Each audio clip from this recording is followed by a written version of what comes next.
Topic है आज का, ये क्या है? मंच पर जाने का डर।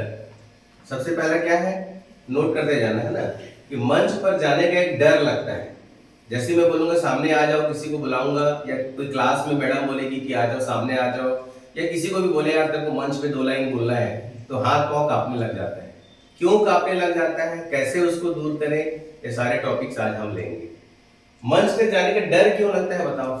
ऐसी बात करेंगे ना एकदम, मतलब आप लोग के अंदर जो है उसको बाहर निकालना पड़ेगा। उसको निकालोगे तब सीखोगे। अगर अंदर रखा रह जाएगा तो फिर डरते ही रहोगे। क्यों सबसे पहला कारण बताओ, जो डर क्यों लगता है, मंच पे जाने का डर क्यों होता है? हंसी का पात्र न बन जाए। हंसी का पात्र न बन जाए, बिल्कुल सच। सारे लोग रहते हैं तो उल्टा से झिझक लगता है ना? और क्या है कारण? और बड़े छोटे हम क्या बोल रहे हैं। हाँ, कोई बड़ा भी बैठा है, कोई छोटा भी बैठा है, तो उन सबके बीच शब्दों का प्रयोग कैसे करें, वाक्यों को कैसे बैलेंस करके बोले, ये भी होता है। और क्या होता है, जैसे मैं आपको सामने आके बोलूं कि आप अपने बारे में बताओ, बोलूंगा नाम बताओ, क्लास बताओ, कहाँ रहते हैं वो बताओ, तो ये आसानी से बोल लेते हैं ना, एकदम इजीली हो जाएगा, क्योंकि अपने नाम पता है, एज पता है, क्लास पता है, स्कूल पता है, कहाँ रहते हैं वो भी पता है, तो उससे में उतना डर नहीं लगेगा उसको बोलते वक्त। लेकिन जैसे ही बोलेंगे कि उर्ला के बारे में 10 लाइन बताओ, तो थोड़ा सा सोचना पड़ जाएगा, थोड़ा सा धड़कन बढ़ जाएगा, क्या बताया उर्ला के बारे में, है ना? जब हम लोग मेडिकल कॉलेज में गए थे, वहाँ रैगिंग होती है बहुत ज्यादा, मालूम है ना, बहुत रैगिंग होती है। हमारे कॉलेज में भी होती थी, लेकिन ऐसे गंदी रैगिंग नहीं होती थी। वहाँ पे ना हम लोग को ना निडर बनाने की रैगिंग होती थी। हमारे सीनियर्स क्लास में आते थे और एक एक करके सबको, उनको पता चल जाता ना कि कौन डर रहा है। डरता कौन है पता है? जैसे क्लास से अगर पता करना है कि कौन डर रहा है, कैसे पता लगेगा? वो हमेशा सर झुका के बैठा रहेगा। जैसे क्लास में जाओगे ना, सब लोग अगर इसको कॉन्फिडेंस ऐसे देखोगे तो कोई आपसे प्रश्न नहीं करेगा। लेकिन अगर ऐसे करके बैठ जाओगे तो सामने वाले को दिखता है, जैसे 50 लोग बैठे हो, तो जो जिसका सर ऐसे है ना, वो समझ जाता है कि डर रहा है या इसका कॉन्फिडेंस स्तर कम है, उसको खड़ा कराते हैं। तो हमारे कॉलेज में बहुत रैगिंग होती थी इस टाइप की, लेकिन लोगों को खुलने के लिए रैगिंग होती थी।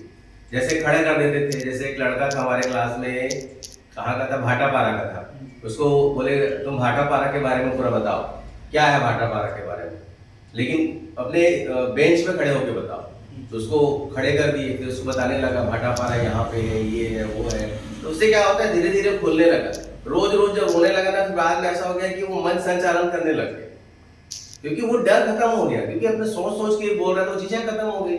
उसने देखा कि डर डर के बोलने से भी लोग हंसते नहीं है, लोग ताली बजाते हैं। हम लोग को लगता है कि लोग हंसेंगे, लेकिन ऐसा नहीं होता है, ठीक है। तो मंच में जाने का जो डर होता है, सबसे बड़ा जो कारण क्या होता है पता है? सबसे पहला कारण है वो आत्मविश्वास की कमी। आप अपने पे विश्वास नहीं होना कि मैं कर लूंगा, ठीक है। जैसे अगर आपको मान लो साइकिल चलाना आता है, मैं बोलूंगा भाभी साइकिल को वहां से वहां ले जा, रख के आ जा, तो फटाक से ले जाएगी, क्योंकि चलाना आता है। अगर मैं बोलूं मेरी स्कूटी चलाना नहीं आता, मान लो आपको, बोलो स्कूटी को वहां तक छोड़ के आ जा, तो थोड़ा सोचना पड़ेगा। आप नहीं तो नहीं बोलोगे, हो सकता है आप ऐसे बिना चालू कर लेके जाओ, ठीक है। मैं बोलूं कार को लेके जाओ, तो आपको नहीं आता, तो आप क्या करोगे? थोड़ा आत्मविश्वास की कमी हो जाएगी, आप सीधा बोलोगे सर मुझे चलाना नहीं आता, ठीक है। तो मंच पे भी जाने का जब डर होता है कि बोलना कि मैं आज प्रिपेयर नहीं हूं, आज मैं नहीं करूंगी, कल कर लूं, पॉजिटिव बोलना है, ठीक है। अगर मान लो आपको क्लास में कुछ बोलता है कि आपको यहाँ पे गाना गाना है, मान लो उस वक्त आप प्रिपेयर नहीं हो, तो कभी ये नहीं बोला कि मैं नहीं कर सकती, नहीं कर सकती ऐसा शब्द कभी नहीं आना चाहिए। बोला मैं आज नहीं करूंगी, कल कर लूं, और कल वो देख के करो आप, ठीक है ना। दूसरा डर क्या रहता है? उस विषय के बारे में जानकारी नहीं होना, ठीक है। उस विषय के बारे में बिल्कुल भी ज्ञान नहीं है आपको। जैसे पर्यावरण के बारे में बोलने लगे तो ज्यादा ज्यादा हमको क्या पता है? जीव जंतु, पेड़ पौधे, हवा, जल, यही। लेकिन पर्यावरण के बारे में अगर अच्छे से बोले एक सबके सामने, तो अपने को झिझक लगता है। जबकि पर्यावरण के बारे में सब पता है हमको, अगर लिखने बोले तो आप लिख लोगे, है ना, आराम से बैठ के सोच सोच के लिखोगे, सोच सोच के लिखोगे। तो मंच पे भी जाके अगर आप थोड़ा सोच के बोलोगे ना, कोई दिक्कत नहीं। जो सोच के बोलता है तो वो तौल के बोलता है। अटल बिहारी वाजपेयी जी का भाषण सुने हो आप? बहुत ऐसा सोच सोच के बोलते थे वो, लेकिन कितने बड़े वक्ता थे, सबका दिल जीत लेते थे। थोड़ा रुक के बोलते थे, थोड़ा सोच के बोलते थे, लेकिन बहुत अच्छी बातें बोलते थे वो, ठीक है। तो मंच पे जाने का जो डर है वो आपको खत्म करना है। ये क्लास होने के बाद हमारे अंदर से लगभग डर खत्म हो जाना चाहिए, ठीक है। एटलीस्ट ये तो होना चाहिए कि मैं किसी को बुलाऊं, आ जाओ सामने, तो खड़े होकर आ जाओ। आगे क्या बोलना है नहीं बोलना बात की बात है। अगर कोई बोला सामने आता तो जाके खड़े हो जाओ, तो आधा डर आपका वही खत्म हो जाएगा, ठीक है ना। मंच पर जाने का डर, हम लोग को डर लगता है, हाथ पांव कांपने लग जाते हैं, ठीक है। मंच पर जाने की खुशी भी होती है, जस्ट उल्टा। कुछ लोग क्या होते हैं, एकदम उतावले होते हैं, जिन लोगों को डर नहीं लगता मंच से। अरे मंच पे जाऊंगा, मैं ये बोलूंगा, मैं वो बोलूंगा। हमारे साथ एक है, मतलब मेरे क्लास में एक लड़का था, वो मंच पे, मतलब वो क्या बोलते हैं उसको, नाटक करता था वो। तो वो क्या करता था, नाटक जब जैसे इसको पता लगता था कि कुछ कार्यक्रम होने वाला है कॉलेज में, इतनी खुशी हो जाती थी, पूरा वो कविता कहानी सब लिख डालता था। तो इतनी ज्यादा उतावलापन भी अच्छा नहीं है, क्योंकि आपका जो उतावलापन है ना, हो सकता है सामने वाले को पसंद ना आए, ठीक है ना, क्योंकि सामने वाले के पास भी समय की कमी है। क्योंकि कोई भी मंची कार्यक्रम देख रहा है, एक समय के बीच होता है, 1 घंटे का, आधे घंटे का, 2 घंटे का, है ना, एकदम लंबा टाइम नहीं होता। तो उस 1 घंटे 2 घंटे में सब शेड्यूल करना पड़ता है कि 2 मिनट ये बोलेगा, 5 मिनट ये बोलेगा। अब आपको 2 मिनट का टाइम दिया गया, आप बहुत लंबा बोल रहे हो, तो बहुत ज्यादा खुशी भी होगी तो भी आपका परफॉर्मेंस गड़बड़ होगा। तो दोनों नहीं होना चाहिए, मंच पे जाने का डर भी नहीं होना चाहिए और मंच पे जाने की बहुत ज्यादा खुशी नहीं होना चाहिए। खुशी होनी चाहिए लेकिन बहुत ज्यादा उतावलापन नहीं होना चाहिए, ठीक है। तो अब लेट अस स्टार्ट टॉकिंग, है ना। प्रवक्ता में कौन कौन से आवश्यक गुण होने चाहिए, अगर आपको आगे आके बोलना है तो कौन कौन से आपके अंदर गुण होने चाहिए वो हम जानते हैं। सबसे पहला होता है फर्स्ट इंप्रेशन। फर्स्ट इंप्रेशन का मतलब क्या होता है, जैसे लिकेज का उदाहरण लेंगे। जब ये क्लास शुरू हुई थी, याद है आपको, मंच पे सामने आके बोले तो लिकेज सामने आके बोला था। आप लोग थे क्या उस क्लास में? नहीं थे। लिकेज आप आए थे ना सामने, इन्होंने कविता बोला था, कहानी बोली थी। तो हम लोग के अंदर उसका एक फर्स्ट इंप्रेशन क्रिएट हो गया है कि लिकेज तो मंच पे आके आराम से बोल सकता है, समझ में आया? इसको बोलते हैं फर्स्ट इंप्रेशन।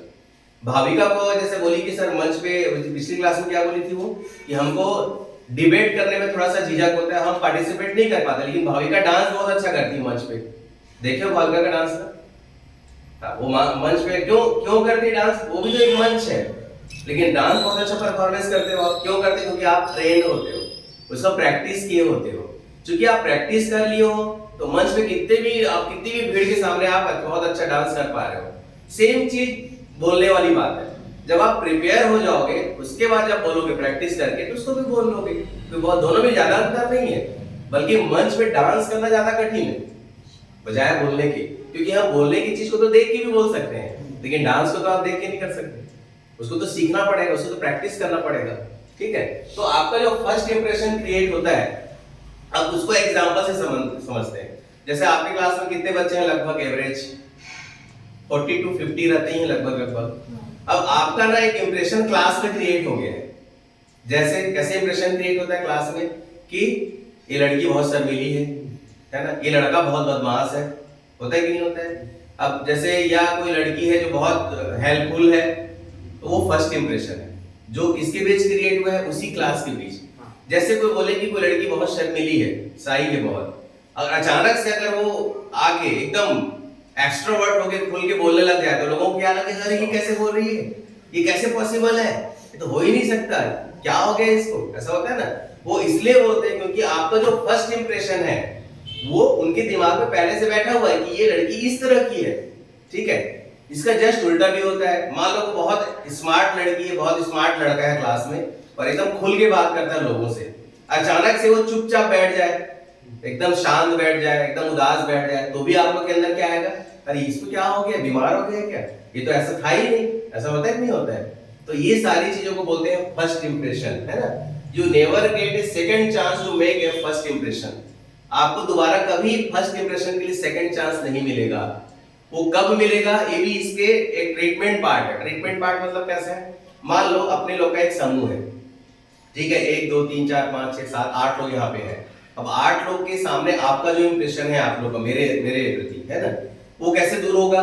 जैसे मेरे को लगता है कि भाविका बहुत शर्मीली है, नहीं बोल पाती, मान लो एग्जांपल है, तो उसको दूर कैसे करेंगे पता है? आप नए लोगों के बीच में जाओ, जिनको आप नहीं जानते, जिनके बीच आपका फर्स्ट इंप्रेशन क्रिएट नहीं हुआ है, उनके बीच आप एकदम फ्रैंक हो जाओ जाके, समझ रहे हो?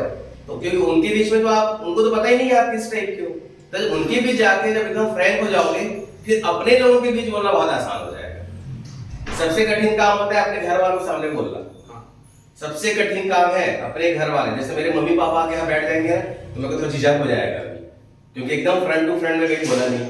या अपने रिश्तेदार आ जाए या मेरा कोई फ्रेंड आ जाए, क्लासमेट आ जाए, तो इतना फ्रैंक मैं नहीं रहूंगा, क्योंकि उनके अंदर जो मेरा जो फर्स्ट इंप्रेशन है वो लोग उसी चीज से मेरे को क्या करेंगे, तौलेंगे।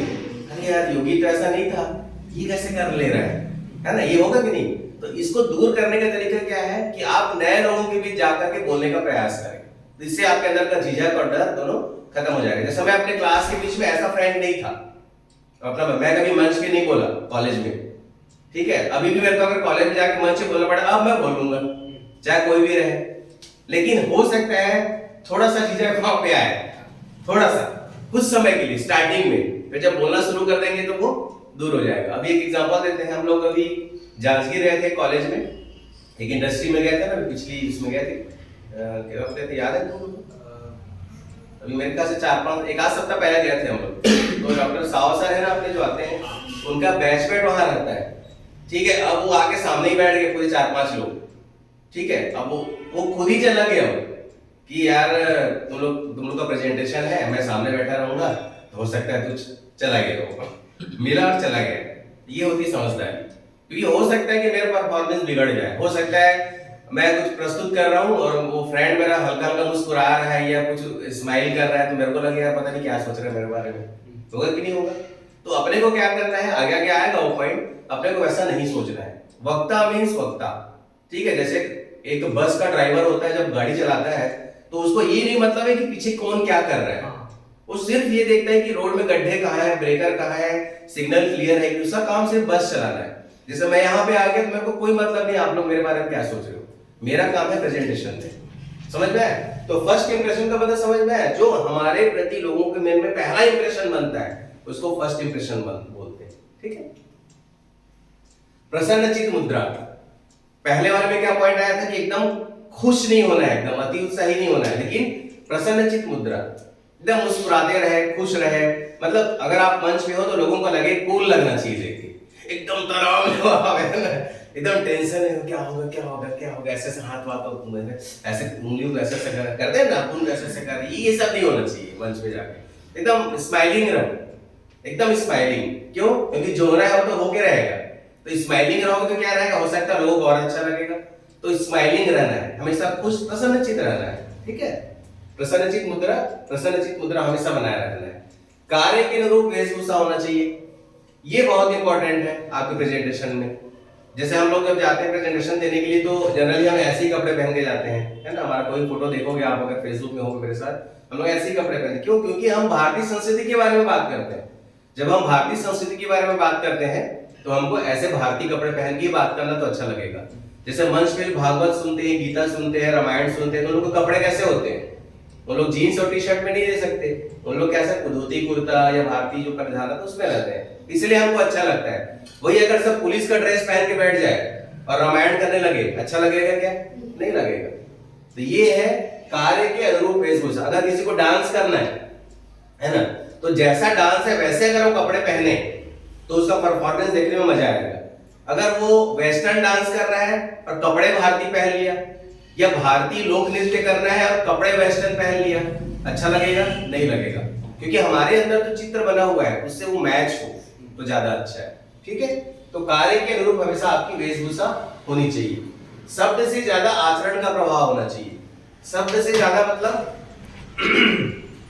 कई बार क्या होता है, हम लोग भी जैसे जाते हैं कॉलेज वाले में तो बच्चे बहुत कई बार होते हैं ना, कुछ बच्चे बदमाश रहते हैं, पूरे तो नहीं रहते, वो लोग डिस्टर्ब करते हैं क्लास को। कैसे डिस्टर्ब करते हैं? जैसे बेंच है, उसको लोहे का बेंच होता है जनरली आजकल, तो साउंड करता है बहुत, थोड़ा सा भी खिसकाओ तो बहुत साउंड करता है। भले वो जो लड़का है वो जानबूझ के नहीं खिसका रहा है हमको परेशान करने के लिए, लेकिन अगर थोड़ा भी खिसका और साउंड हुआ तो जो सामने वाला बोलने वाला है ना उसको बहुत डिस्टर्ब होता है, उसको एकदम चिड़चिड़ापन आ जाता है, क्या हो रहा है, वो इसको ध्यान से क्यों नहीं सुन रहा है। तो कहने का मतलब क्या है कि शब्द से ज्यादा आचरण। तो वहां पे हमको क्या करना है, एकदम गुस्सा नहीं होना है हमको। अगर अपने आता तो है गुस्सा, लेकिन उसको शब्दों में पिरो करके बाहर नहीं फेंकना है, उसको अपने आचरण से बहुत अच्छे शब्दों का प्रयोग करते हुए उसको बैलेंस करना है, ठीक है ना। ये चीजें बहुत जरूरी है। आचरण का मतलब क्या होता है, जीवन और शब्द दोनों का बैलेंस बहुत बनाए रखना बहुत जरूरी है। आपके शब्द ही आपके जीवन को तय करते हैं आगे, ठीक है। छोटी छोटी बात पे गाली देना, छोटी छोटी बात पे गुस्सा हो जाना, ये सारी चीजें जो है ना आपके व्यक्तित्व को प्रभावित करती है। और आप जैसे व्यक्तित्व के होगे ना वैसे ही मंच पे भी परफॉर्म करोगे। बहुत सारे नेता को देखना ट्रोल हो जाते हैं ना, जैसे कोई किसी को थप्पड़ मार दिया, ट्रोल हो जाता है, अरे इतना अच्छा अभिनेता किसी को थप्पड़ कैसे मार दिया, है ना, अपने चाहने वाले को थप्पड़ मार दिया, ऑटोग्राफ लेने के थप्पड़ मार दिया, ऐसा होता है कि नहीं होता है? भले वो एक्चुअल कंडीशन क्या था वो किसी को नहीं पता, लेकिन उसकी गलत चीजों को लोग पकड़ लेते हैं, है ना। और दुनिया ना आपकी ना गलती पकड़ने के लिए तैयार बैठी है। आप 100 काम अच्छा कर लो और एक काम कुछ गलत कर लो, तो लोग आपके 100 काम की तारीफ कोई नहीं करने वाला, लेकिन जो गलत काम आप किए हो ना उसको पकड़ लेंगे, ये ऐसा है, ये ऐसा है। तो हमको अपने शब्दों से ज्यादा आचरण पे जो है उसमें प्रभाव डालना चाहिए, ठीक है। आत्मविश्वास, यहाँ पे एक चित्र किसका है? बिल्ली का। इसमें पिक्चर किसका आ रहा है? शेर का। कहने का मतलब क्या है? हम बिल्ली है, हमारा व्यक्तित्व बिल्ली भले रहे, लेकिन हमारा आत्मविश्वास ऐसा रहे कि शेर भी फेल हो जाए, ठीक है। आप अंदर से कैसे हो कोई मतलब नहीं, लेकिन आप परफॉर्म कैसे करते हो वो बड़ी चीज है। आपका घर कैसा है, आप क्या खाते हो, आप कैसे सोते हो, उससे लोगों को कोई मतलब नहीं है।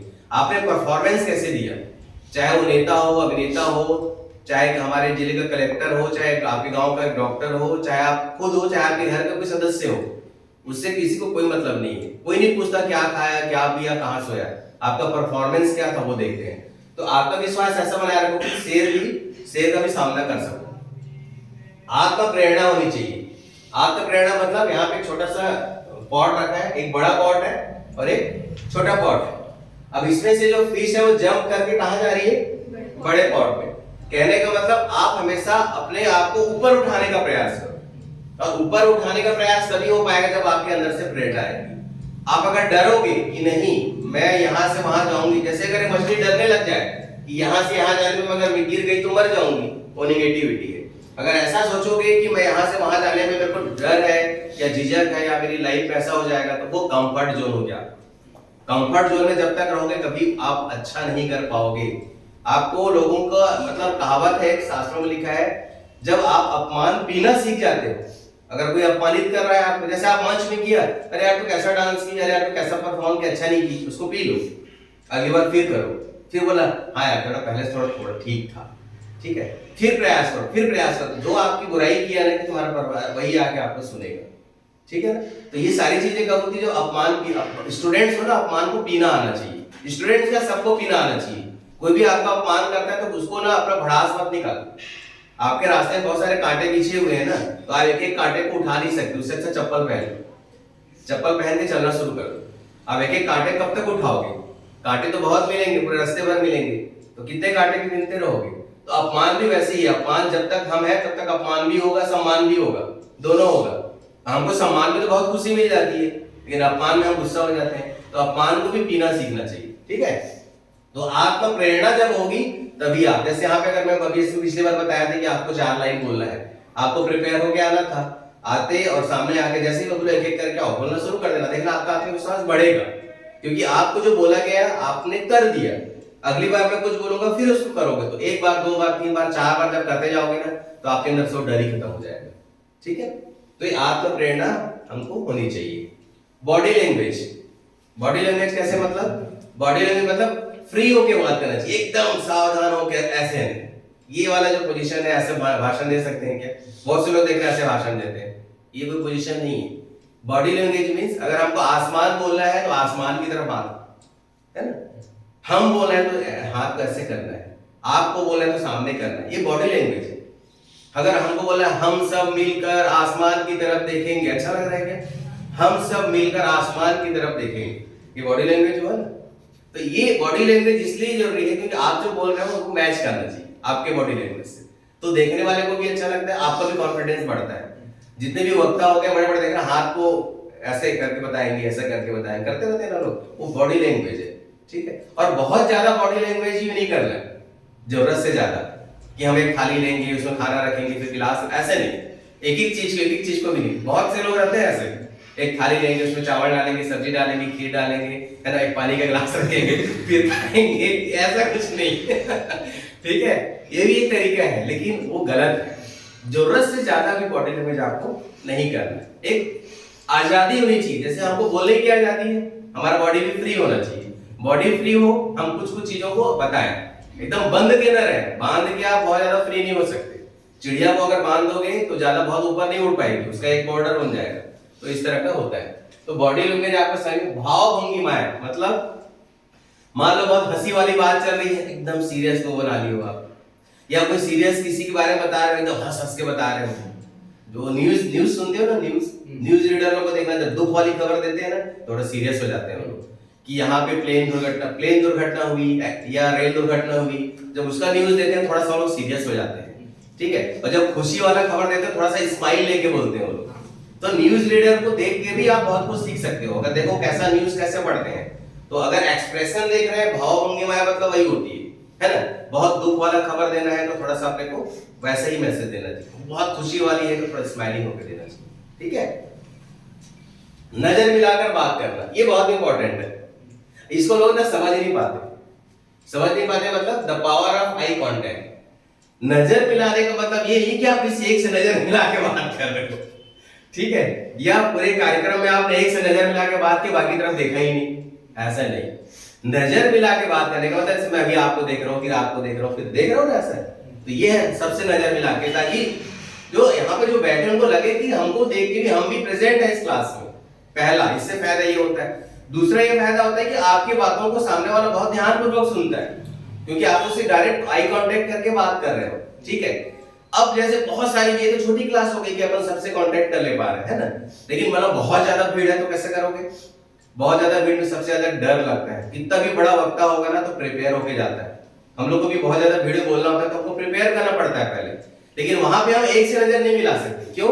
हम स्टेज के ऊपर होते हैं, स्टेज के ऊपर सामने लोग बैठे होते हैं। अगर हम एक दो से नजर मिलाए सामने तो हमारा जो बॉडी लैंग्वेज है बहुत दूर से खराब लगेगा, और सामने वाले को लगेगा यार वो सामने ही बात कर रहा है, तो पीछे वाले जो है ना वो सुस्त हो जाएंगे, लूज हो जाएंगे, आपकी बातों को नहीं सुनेंगे।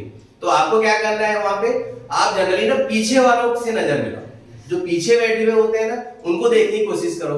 जब आप पीछे वाले को देखोगे तो ऐसा लगेगा कि सामने वाले को लगेगा हमको भी देख रहे हैं, लेकिन जब आप नजरें नीची कर लोगे तो फिर पीछे वाले को लगेगा कि हमको नहीं देख रहे। तो बहुत ज्यादा भीड़ में अगर कुछ करना है, बोलना है ना, तो पीछे वालों को देखो हमेशा, और उसी जगह पे डिस्टर्बेंस होता है जहां पीछे वाले को लोग नहीं देखते, ठीक है ना। ये बहुत जरूरी है। जैसे मैं अपना हैबिट बता रहा हूँ, जनरली पोडियम होता है और हम लोग को डिवाइन वर्कशॉप करना रहता है, ऐसे ही रहता है सेम डिवाइन वर्कशॉप भी, बस बच्चे और लोग ज्यादा रहते हैं। तो मेरा एक आदत है कि मैं ना माइक बंद के कार्यक्रम नहीं कर पाता। जैसे कई लोग करते हैं ना, पोडियम में गए और एकदम चालू हो गया कि हम ऐसा है, हम ऐसा। ये बताओ, यहाँ पे पोडियम लगा दूं, यहाँ पे बहुत बड़ा मंच है और इस कॉर्नर पे मान लो वो चल रहा है प्रोजेक्टर, तो मैं अच्छे से मतलब लोगों से एकदम कांटेक्ट करने रह पाऊंगा क्या? एकदम नहीं रह पाऊंगा, क्योंकि पोडियम से बंद जाऊंगा। पोडियम बांध देता है आपको। तो जनरली हमको जो सिखाया गया है हमारे जो एक्सपर्ट के द्वारा कि माइक पकड़ो और सबके सामने आ जाओ, कूद जाओ, लोगों के बीच आ जाओ, और आप बीच बीच में जाके करो, क्योंकि वो वायरलेस माइक रहता है। अगर मैं क्या करता हूँ, क्लास के बीच बीच में जाके बोलता रहता हूँ, उससे लोग ध्यानपूर्वक सुनते हैं। तो ये एक तरीका होता है। आपका काम क्या है? प्रेजेंटेशन देने का मतलब कि आपकी बातों को लोग समझें, आपकी बातों को लोग ध्यानपूर्वक समझें। तो इसके लिए जरूरी है कि आप लोगों के बीच में जाओ। लोगों के बीच में जाने से बातें बहुत अच्छे से समझ में आता है, ठीक है। तो the power of eye contact. अगर आप आई कांटेक्ट नहीं की, ठीक है, एक कॉपी दिखाना, एक मिनट के लिए एक कॉपी दिखाना, जैसे ये है। अब आई कांटेक्ट मतलब क्या होता है? जैसे आए कि मेरा नाम डॉक्टर योगेंद्र कुमार साहू है, पहले आई कांटेक्ट कर लिए, है ना, मैं यहाँ रहता हूँ, ऐसे आई कांटेक्ट होके बात हो गई। फिर मैं आपको एक कविता सुनाना चाहती हूँ, और कविता कैसे? मैं आपको एक कविता पढ़कर सुनाना चाहती हूँ, कविता सुनाना नहीं चाहती।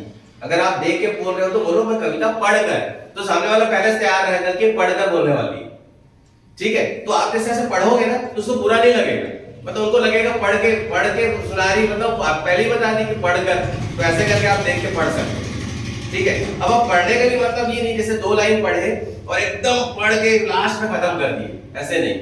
जैसे कभी भी कविता पढ़ते 2-3 लाइन पढ़े, थोड़ा सा आई कांटेक्ट कर लिए, फिर आगे पढ़े, फिर थोड़ा सा फिर ऐसे पढ़े, फिर थोड़ा सा आई कांटेक्ट कर लिए, ठीक है ना। ये एक तरीका होता है। तो अगर आप ऐसे पढ़ रहे हो मतलब ना आप सिर्फ एक काम को निपटा के भागना चाहते हो मन से, पढ़े कब खत्म और कब जाकर अपने जगह बैठे, ऐसा नहीं। तो कभी भी पढ़कर बोलना है तो बोला मैं कविता पढ़कर, कहानी पढ़कर सुनाना चाहती हूँ, कहानी सुनाना नहीं चाहती। आप तो सुना ही रहे हो, लेकिन अगर वहां पे पढ़कर शब्द लगा दो कि कहानी पढ़कर या कविता पढ़कर सुनाना चाहती हूँ, तो लोगों को कंफर्ट हो जाएंगे लोग, ठीक है ना, समझ में आया। तो ये आई कांटेक्ट हो गया। और आई कांटेक्ट किससे करना चाहिए? जैसे बार बार चेंज करते रहना चाहिए। एकदम एक ही जन से आई कांटेक्ट करोगे तो एक ही जन को सुना रहे हो आप, बाकी तो आपका ध्यान ही नहीं रहेगा, ठीक है ना। और कोशिश क्या करना चाहिए, आगे आएगा पॉइंट, पूर्व तैयारी।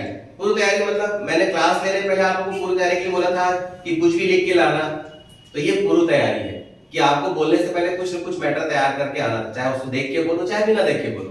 तो पूर्व तैयारी मतलब हम लोग भी आज भी पूर्व तैयारी करते हैं। जैसे ये वाली क्लास होनी थी तो मैं पूर्व तैयारी किया ना, पूरा स्लाइड तैयार किया, प्रिपेयर हुआ, बहुत कई बार मैटर्स भी पढ़ने पड़ते हैं, बुक्स भी पढ़ने पड़ते हैं, स्टोरी भी पढ़नी पड़ती है, तो वो पूरी तैयारी करके जब उतरोगे तो आप बिल्कुल सामना कर पाओगे। क्योंकि जब भी हम लेक्चर देते हैं तो सामने वाला क्वेश्चन करता है, उस क्वेश्चन का आंसर आपके पास होना चाहिए, ठीक है ना। तो ये पूर्व तैयारी हो गई। विषय वस्तु की जानकारी, कोई भी टॉपिक पे बोल रहे हो उसके पूरे टॉपिक्स, उसके बारे में पूरा नॉलेज रखो। अगर पर्यावरण के बारे में बता रहे हो तो पर्यावरण का पूरा लिख के रहना चाहिए आपके पास, है ना। ऐसा नहीं कि जो बातें आप बोल रहे हो वही, कुछ उन चीजों के बारे में भी पढ़ना है, जैसे एक पेड़ कितना ऑक्सीजन देता है ना, पॉल्यूशन रेट कौन से देश में ज्यादा है, सबसे ज्यादा पॉल्यूशन कौन सा देश फैला रहा है, क्योंकि बहुत सारे बच्चे ऐसा क्वेश्चन करेंगे आपसे या लोग ऐसा क्वेश्चन करेंगे तो अच्छे से आंसर दे पाओगे। अगर आप नहीं दे पाए तो उसमें एकदम मुस्कुराते हुए बोल दो किसकी जानकारी मुझे नहीं है, आप उसमें गूगल कर सकते हो, या अगली क्लास है मान लो तो आप बोलो मैं अगली क्लास में उसके बारे में बताऊंगा। उसमें आपको मतलब अपने आप को डिमोरलाइज करने की जरूरत नहीं है, मेरे को इसका आंसर नहीं आता, ऐसा कुछ करने की जरूरत नहीं है, ठीक है। तो ये विषय वस्तु की आपको जानकारी होनी चाहिए। कैसे करोगे, एक्सपर्ट यू गूगल कर सकते हो, यूट्यूब देख सकते हो, बहुत सारी किताबें आती है, किताबों से पढ़ सकते हो, ठीक है। अभ्यास और प्रयोग, अभ्यास और प्रयोग कैसे करें, अब ये कहां पे करें, सबके सामने तो नहीं कर सकते, आप घर में कर सकते हो। सबसे बड़ा फ्रेंड है आपका मिरर। जब भी बोलने का प्रयास करना है मिरर के सामने खड़े हो जाओ और आई कांटेक्ट, अपने आप से आई कांटेक्ट करो और बिना देखे बोलने की कोशिश करो। अपना नाम बोलो, जगह का नाम बोलो, पता बोलो, ठीक है। जो चीजें आती है उसको बोलो, कोई गीत आता है उसको गाओ देख के, और अपने आप को देख के गाओ। ये अगर आप कर लिए मिरर के सामने खड़े होके तो ये मान के चलो आप सबका सामना, जो आप अपने आप का सामना कर लिए ना, मतलब सबका सामना कर लो, ठीक है। ये करना है आपको, अभ्यास और प्रयोग, और ये बार बार करना चाहिए। जैसे आप पढ़ते हो ना रोज, वैसा रोज रोज बोलना है, क्योंकि आगे आपको जो जॉब मिलने वाला है या कोई व्यक्ति आपको काम में रखने वाला है वो आपके इसी चीज को देख के रखने वाला है ना। आप कल को टीचिंग लाइन में जाओगे, डॉक्टरी करोगे या कोई भी इंजीनियर बनोगे, कुछ भी करोगे, आपका पब्लिक कांटेक्ट होगा। जो आईएएस या आईपीएस जो बनते हैं उनका ना इंटरव्यू होता है, इंटरव्यू में सबसे ज्यादा कटते हैं। क्यों कटते हैं, क्योंकि वो वही चीज में कट जाते हैं, इसी चीज में। और जो करता रहता है इस काम को, प्रैक्टिस में रहता है, वो नहीं कट पाता, क्योंकि सामने वाला देखते हैं कॉन्फिडेंस लेवल बहुत है ना। तो कॉन्फिडेंस लेवल ही तो देखते हैं इंटरव्यू में, और कुछ नहीं देखते, ठीक है। प्रामाणिक तथ्य और दृष्टांत होने चाहिए। जैसे आप कोई चीज बता रहे हो मंच पे कि हमारे देश की जनसंख्या इतनी है, चाइना की जनसंख्या इतनी है, हमारे देश में इतने लोग बेरोजगार हैं, हमारे देश में इतने लोग को टीबी है, जो आप आंकड़े प्रस्तुत कर रहे हो उन आंकड़ों का आपके पास प्रूफ होना चाहिए। कौन सा, प्रामाणिक प्रूफ। ये नहीं कि आपने मन से कुछ भी बोल दिया फिर आप गिर जाओगे बाद में, कोई बोलेगा भैया आपने जनसंख्या इतनी बता दी, इतनी है ही नहीं, है ना, आपने ये बोला, ये तो गलत बोला आपने। इससे क्या होगा, आपका आत्मविश्वास कम होने लगेगा, यार मैं मंच पे बोला लेकिन ऐसा ऐसा है। तो आप कोई भी चीज प्रस्तुत करते हो तो प्रामाणिकता होनी चाहिए। जैसे मैं जब भी कोई आंकड़े प्रस्तुत करता हूँ उसका मैं स्क्रीनशॉट लेके रखता हूँ। जब भी मैं मंच पे बोलता हूँ कभी भी ना, जैसे कोई आंकड़े प्रस्तुत करना है तो मेरे मोबाइल में बहुत स्क्रीनशॉट मिलेंगे, क्योंकि अगर मेरे को कुछ कोई भिड़ा तो मेरे पास प्रामाणिकता रहेगी, भैया देखो ये है, अब ये बताओ मैंने इसको देख के बोला है। या मैं किसी कहानी को बताया तो उस बुक की नाम पता होनी चाहिए कि इस बुक से मैंने ये कहानी आपको बताई, ठीक है। प्रामाणिक तथ्य और दृष्टांत, आपका जो उपदेश है प्रभावशाली होना चाहिए। प्रभावशाली मतलब लोगों को मजा आना चाहिए, लोगों को लेके चलना है, लोगों को कांटेक्ट करके चलना है, ठीक है ना। उपदेश जो प्रभावी हो आपका, ठीक है ना। प्रभावी मतलब क्या हो कि जो लोग सुन रहे हैं वो लोग अपने जीवन में उतारे, उन लोग उसकी प्रैक्टिस करें। वो तब हो पाएगा जब आप स्वयं ईमानदार होंगे, ठीक है। मैं खुद सिगरेट पीता हूँ, है ना, खुलेआम गलियों में खड़े होके, पान ठेला पे खड़े होकर मानो खुलेआम सिगरेट पी रहा हूं मैं, ठीक है। और आप लोगों की क्लास में बोलूं कि सिगरेट पीना बुरी बात है, सिगरेट नहीं पीना चाहिए, क्या मेरा उपदेश प्रभावशाली होगा, क्या नहीं होगा।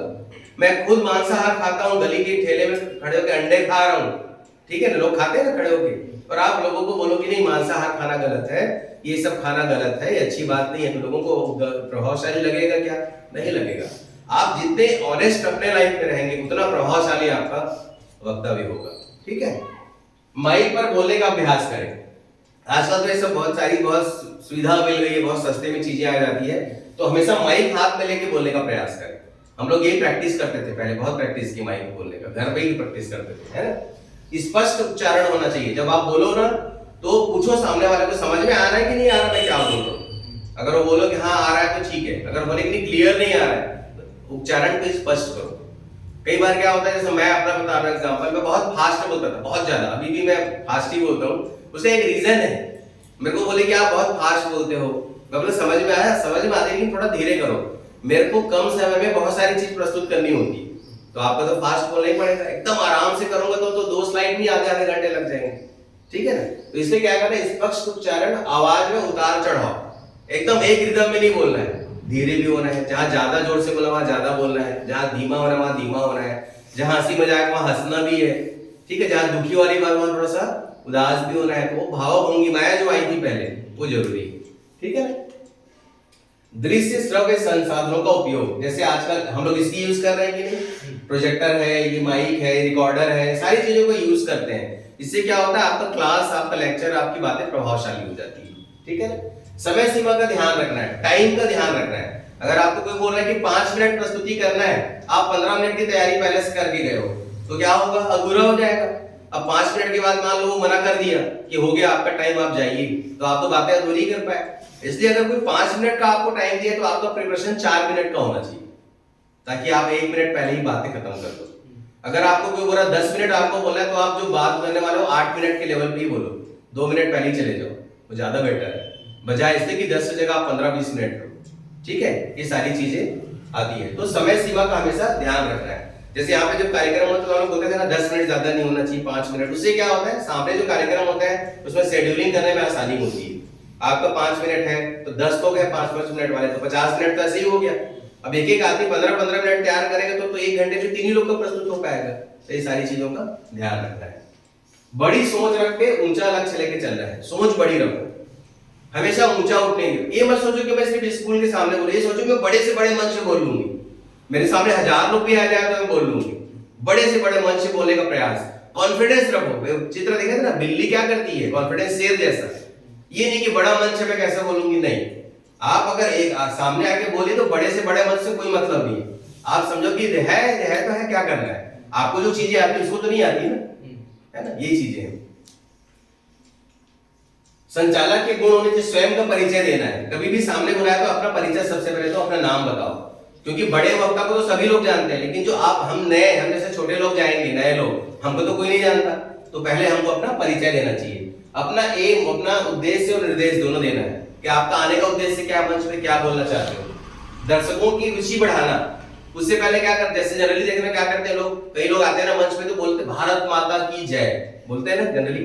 क्यों बोलते मालूम है, इससे उनका एक रिलेशन कांटेक्ट हो गया। भारत माता की बोला, उन्होंने जय बोल दिया, इसका मतलब ये हुआ कि आपकी बातें समझ में आ रही सामने वाले को, ठीक है। और उनके जोश से आपको समझ में आ जाएगा कि सबका ध्यान आपकी तरफ है। तो भारत माता की जय बोलने से एक लेवल मेंटेन हो जाता है, एक लिंक हो गया।